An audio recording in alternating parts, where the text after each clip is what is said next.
Hi everyone. As you know that I have just finished the series on the menstrual cycle and how you can manage each phase of menstrual cycle in all of these videos. However, I know the discussion of female health and the discussion of menstrual cycle can be incomplete without talking about the PCOS because it is so common these days, and that is what we are going to talk about in today's video. Whenever we talk about PCOS, there is this one misconception which I come across very often. PCOS is like a syndrome. It's the early stage, but PCOD is like a big thing. It's a disease. No, PCOS and PCOD both are the same things, and it means polycystic ovarian syndrome, which in simple terms means that there is coagulated cell matter inside of the ovary of a female, which can cause disbalance in all the hormones that we have discussed in the menstrual series. This abnormality in the hormones can actually show on the outside of the body as well. It will show as one or more of these symptoms. It can be irregular periods, it can be even missed period, or hirsutism. Hirsutism is unwanted facial hair. It can show itself as unwanted weight gain and mood swings, which more often than not will show itself as aggressive bouts. The major two things which happen inside of the body which are leading to this on the outside are insulin resistance and testosterone imbalance. I'm going to talk about these two in detail in a few minutes, but before that I want to talk about why PCOS actually happens. And the truth is that science doesn't know. There is an array of reasons which can actually lead to PCOS, and if I talk about all of these in detail, this video is going to be eternity long. So let's just pick up one of them. The reason why a bad sleeping schedule can actually lead to PCOS is that if you're awake till too long, then your eyes, which are actually capturing the light from the outside and telling our brain what time of the day it is, they are going to be confused, because if you're awake till late, there's a very high chance that you are on some gadget or the other.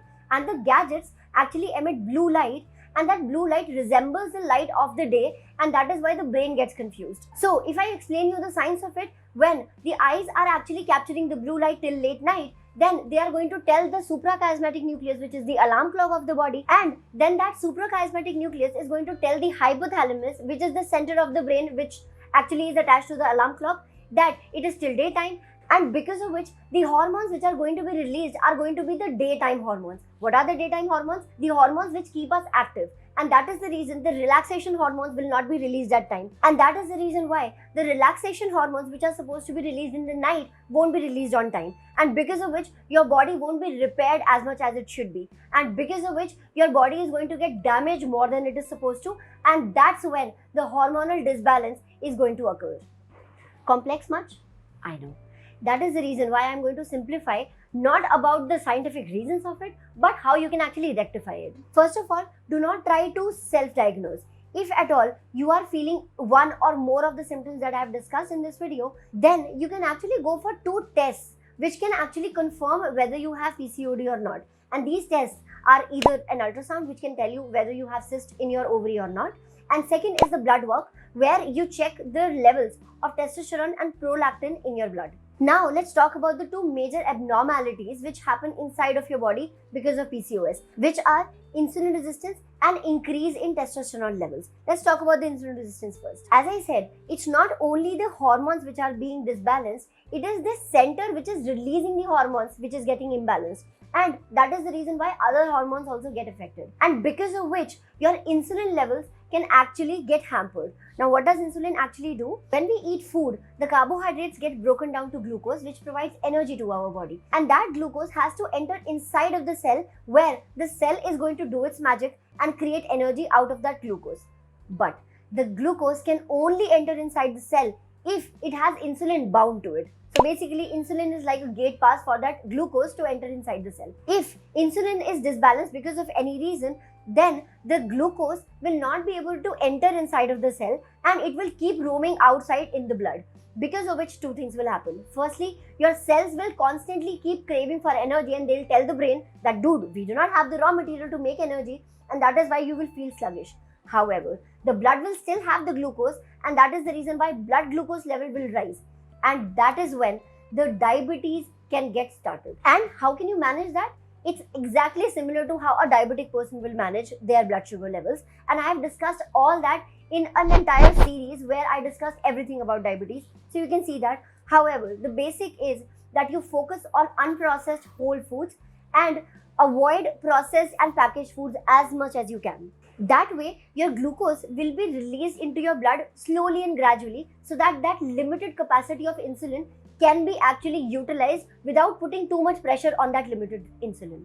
The second abnormality which is happening in the PCOS cases is that the testosterone levels increase.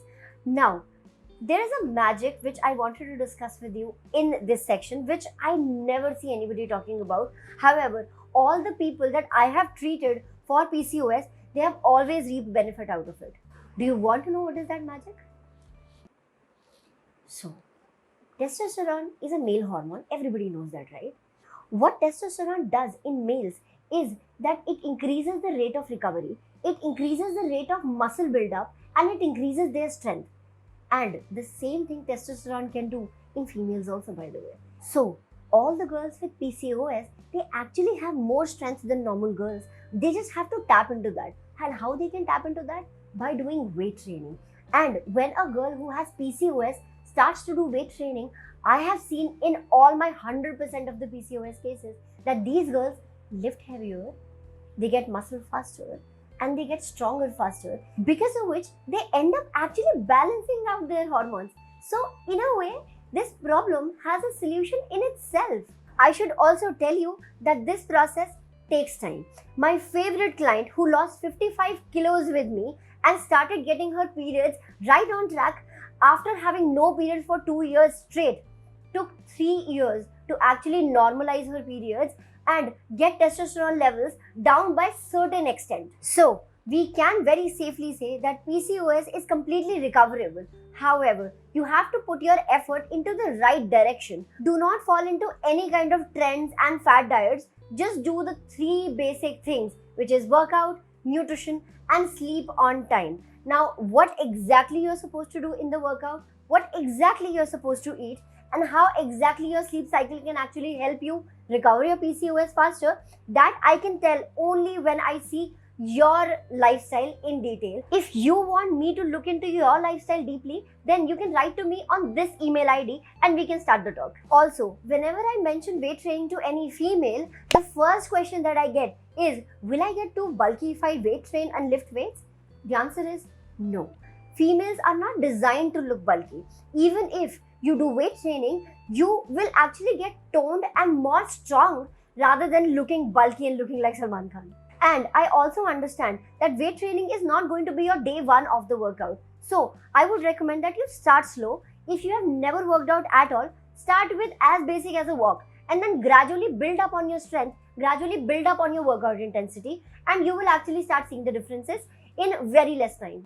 If there is anything specific which you want to see in this channel, then let me know in the comment box below, because it means the world to me when you interact with me. Although next week I'm starting this new series which is going to be about the upcoming wedding season, and if you are a bride-to-be, then what all you can take care of when it comes to health, fitness, skin, and all of that jazz. This series will actually come with a disclaimer that you are the best the way you are. However, if at all there are certain physical goals that you want to achieve before you get married, then you can definitely come back and watch that video. And if you haven't subscribed to the channel and rang the bell icon, then please do that, because that is the only way YouTube will notify you that I have uploaded a new video.